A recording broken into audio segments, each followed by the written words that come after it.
Assalamualaikum warahmatullahi wabarakatuh. Salam Om Swastiastu, Namo Buddhaya, salam kebajikan. Perkenalkan, nama saya M. Taufikur Rahman dari kelas 12 IPA 1. Di sini saya akan menjelaskan mengenai materi tata nama alkohol. Sebelumnya, saya akan berterima kasih kepada Bapak Pembimbing, yaitu Bapak Marwal Peninggolan, yang telah memberikan tugas mengenai tata nama kepada kami. Baiklah, saya akan pertama-tama menjelaskan mengenai definisi alkohol. Alkohol merupakan senyawa turunan yang memiliki gugus hidroksi OH. Contohnya yaitu metana dan etana. Metana memiliki rumus molekul CH4 dengan rumus CnH2n+2. Jika salah satu atom H pada senyawa metana diganti oleh gugus hidroksi atau OH, maka akan terbentuk senyawa CH3OH. Senyawa inilah yang disebut sebagai metanol atau metil alkohol. Dengan adanya gugus hidroksi, jelas bahwa sifat antara metana dan metanol sangat berbeda, di mana metana berupa gas sedangkan metanol berupa zat cair. Etana memiliki rumus molekul C2H6. Jika salah satu atom H pada senyawa metana diganti oleh gugus hidroksi OH, maka akan terbentuk senyawa C2H5OH. Senyawa inilah yang disebut sebagai etanol atau etil alkohol. Masyarakat awal biasanya menyebut etanol sebagai alkohol. Sebenarnya, kata alkohol mengindikasikan adanya gugus hidroksi atau OH pada suatu alkana, sehingga tidak terbatas pada etanol atau metanol saja. Selanjutnya yaitu jenis-jenis alkohol. Pembahasan materi alkohol selanjutnya adalah jenis-jenis secara umum. Alkohol bisa dibedakan menjadi dua berdasarkan gugus hidroksinya, yaitu senyawa monoalkohol dan polialkohol. Senyawa monoalkohol adalah senyawa hanya memiliki satu gugus hidroksi OH. Senyawa polialkohol merupakan senyawa yang memiliki lebih dari satu gugus hidroksi atau OH. Selanjutnya yaitu tata nama alkohol. Tata nama senyawa dalam kimia merupakan penamaan yang merujuk pada kekuatan IUPAC atau International Union of Pure Applied Chemistry. Adapun tata nama alkohol adalah sebagai berikut. Alkohol dengan satu gugus OH memiliki nama lazim alkanol dan disesuaikan dengan jumlah rantai indu atau ratu pada ikatannya. Contoh metanol, etanol, propanol, heptanol, dan seterusnya. Jika posisi OH berada pada atom C yang berbeda, maka posisi OH harus dimasukkan dalam penamaan sesuai nomor cabang OH. Contohnya 1 propanol, 2 propanol, 2 butanol, dan lain sebagainya. Nama lazim adalah nama dagang atau nama yang biasa kita kenal. Contohnya metil alkohol, etil alkohol, propil alkohol, dan lain-lain. Kita masuk ke materi yang berikutnya, yaitu sifat-sifat alkohol. Seperti pada pembahasan sebelumnya, penggantian atom H menjadi gugus OH atau hidroksi menyebabkan perbedaan sifat fisika dan kimia suatu senyawa, tak terkecuali alkohol. Adapun sifat-sifat alkohol adalah sebagai berikut. Yang pertama, alkohol bersifat lebih polar karena ada gugus OH. Artinya, alkohol bisa bercampur dengan air. Kepolaran itu dipengaruhi oleh panjang pendeknya rantai karbon suatu monoalkohol.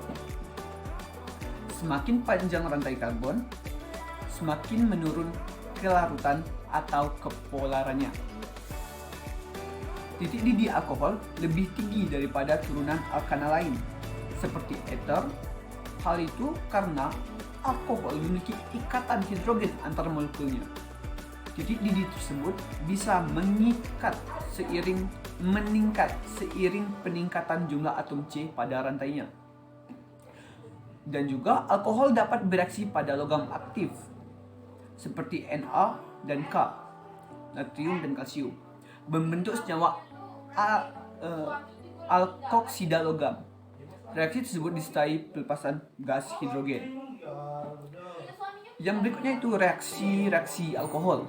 Setiap senyawa hasil turunan alkana memiliki sifat fisika dan kimia yang berbeda.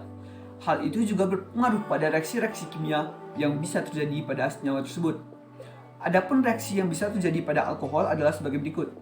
Yang pertama, alkohol bereaksi pada logam aktif, yaitu Na dan K. Yang kedua, substitusi gugus OH dengan halogen menggunakan reaksi PCl5 atau SOCl2. Sedangkan reaksi dengan I atau iodin dan Br membutuhkan bantuan H2SO4K. Yang ketiga, alkohol bisa mengalami reaksi esterifikasi, yaitu pembentukan ester melalui campuran alkohol dan asam karboksilat. Kemudian yang keempat, alkohol bisa bereaksi dengan halogen melalui reaksi substitusi radikal. Alkohol bisa mengalami eliminasi menghasilkan alkena pada suhu 180 derajat atau eter pada 130 derajat. Alkohol bisa mengalami reaksi oksidasi berupa pembakaran. Reaksi oksidasi menghasilkan aldehid dan keton. Manfaat alkohol ternyata ada banyak. Yang pertama, metanol digunakan untuk membuat pupuk, obat, plastik, dan senyawa organik lain. Etanol dapat digunakan sebagai pembalut dan bahan bakar alternatif bioetanol. Etilen glikol merupakan salah satu jenis alkohol yang berfungsi sebagai bahan anti-kuku pada radiator mobil. Dan yang kategori gliserol berfungsi sebagai bahan pelembab pada tembakau dan gula. Ya, mungkin itu saja yang dapat saya sampaikan pada kali ini. Sebelum itu, kita akan menyelesaikan satu soal mengenai tata nama alkohol. Cek di video. Ini contoh soalnya. Jadi yang pertama, kita harus tahu yang namanya rantai induk. Rantai induk dan juga cabang. Di soal ini, OH-nya ada di paling ujung, sehingga kita buat dari yang rantai utamanya ini. Itu ratu. Yang dimana penomorannya mulai dari yang dekat dengan OH, sehingga ini 1, ini 2, ini ketiga. Untuk penamaannya, karena ini karbonnya ada 3 itu kan propana tuh. Karena kita belajarnya yang alkohol dan ujungnya terdapat OH, sehingga kita buat propanol. Jangan lupa OH berada pada bagian yang pertama, sehingga kita buat 1 propanol. Kita contoh soal kedua. Pertama kita buat dulu rantai utamanya.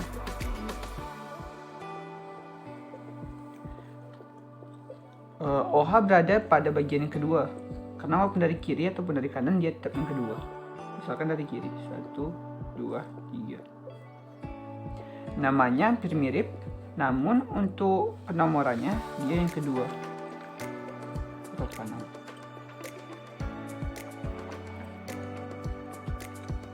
Semoga bermanfaat. Begitulah contoh soal tadi. Mungkin hanya itu yang dapat saya sampaikan pada materi kali ini. Lebih dan kurang saya mohon maaf. Wassalamualaikum warahmatullahi wabarakatuh. Jangan lupa bahagia.